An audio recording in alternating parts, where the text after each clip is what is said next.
अस्सलामुअलैकुम। नमाज शब, जिसका दूसरा नाम नमाज तहज्जुद है।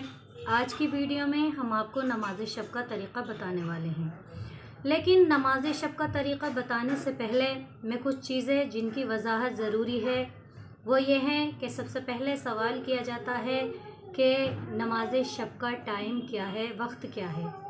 तो नमाज शब आप आयतुल्लाह सिस्तानी साहब के फतवे के मुताबिक इशा की नमाज के बाद से लेकर अज़ान फ़ज्र से पहले पहले आप पढ़ सकते हैं। और दूसरी बात यह है कि इसमें ज़रूरी नहीं कि पहले इंसान सोए फिर उठे सोकर और फिर नमाज शब पढ़े, ये ज़रूरी नहीं है। अगर एक आदमी सोकर उठता है और फिर नमाज शब पढ़ता है वो ठीक है, और एक आदमी सोया ही नहीं है फिर भी वो नमाज शब पढ़ता है तो ये भी ठीक है, इसमें कोई मसला नहीं है। लेकिन अफजल वक्त नमाज शब का यह है कि अज़ान फ़ज्र से जो पहले का टाइम है उस वक्त पढ़ी जाए, यानी जब अज़ान फ़ज्र हो रही हो तो आप उस वक्त नमाज शब को ख़त्म कर दें।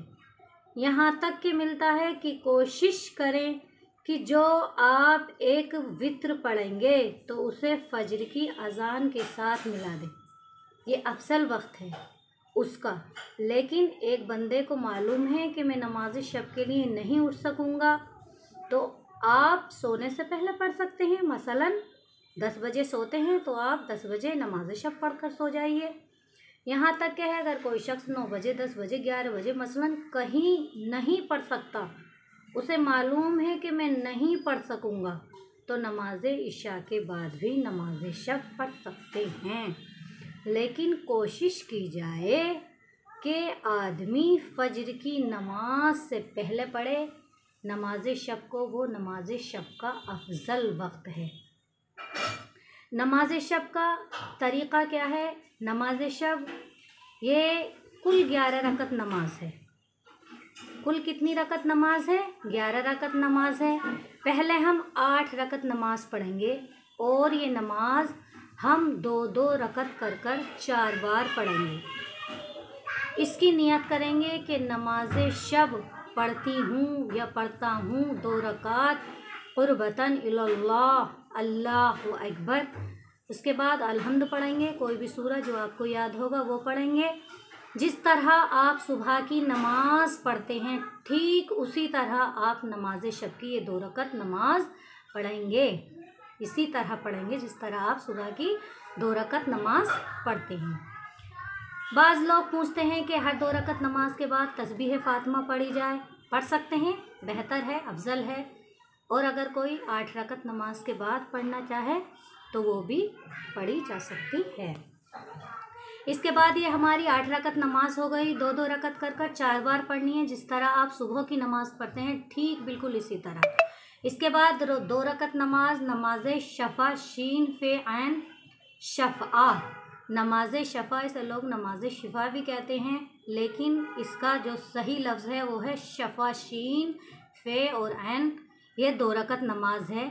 नमाज शफ़ा पढ़ता हूँ या पढ़ती हूँ 2 रकत क़ुर्बतन इल्लल्लाह। जिस तरह आप सुबह की 2 रकत नमाज पढ़ती हैं या पढ़ते हैं इसी तरह ये 2 रकत नमाज शफ़ा पढ़ी जाएगी। लेकिन इसमें आपको दुआए कुनूत नहीं पढ़ना, इसमें कुनूत नहीं पढ़ा जाएगा, सिर्फ ये 2 रकत नमाज बग़ैर कुनूत के पढ़ी जाएगी। इसके बाद 1 रकत नमाज वित्र, ये 1 रकत नमाज है। इसकी नियत है कि नमाज वित्र 1 रकत पढ़ता हूँ या पढ़ती हूँ क़ुर्बतन इल्लल्लाह, अल्लाहु अकबर कहेंगे। उसके बाद अलहम्द पढ़ेंगे, सूरह कुल हुवल्लाह पढ़ेंगे। और आप सूरह कुल हुवल्लाह 1 से ज़्यादा बार यानी 3 मरतबा भी पढ़ सकते हैं। उसके बाद आप अपने हाथों को बुलंद करेंगे, दुआ के लिए हाथ उठाएंगे और अपने लिए दुआ करेंगे, अपनी औलाद के लिए दुआ करेंगे, अपने मरहुमीन के लिए दुआ करेंगे। लेकिन बेहतर यह है कि आप 40 मोमिनीन का नाम लेकर मरहुमीन के लिए दुआ करें, अपने औलाद के लिए दुआ करें, अपने मरहुमीन के लिए दुआ करें, अपने लिए दुआ करें। जितनी आपकी कैपेसिटी है, जितनी देर आप दुआ मांग सकते हैं दुआ मांगें। और जब आप दुआ मांग लें 2 मिनट, 10 मिनट, 20 मिनट, जितनी भी देर आप दुआ मांगें, उसके बाद रुकू करें, फिर सजदे में जाएं, तशहुद पढ़ें। इसी तरह ये हमारी 11 रकअत नमाज शब पूरी हो जाएगी, तमाम हो जाएगी।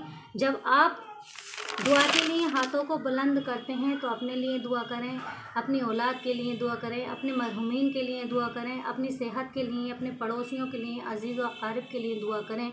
इंशाअल्लाह आपकी दुआ कबूल होगी।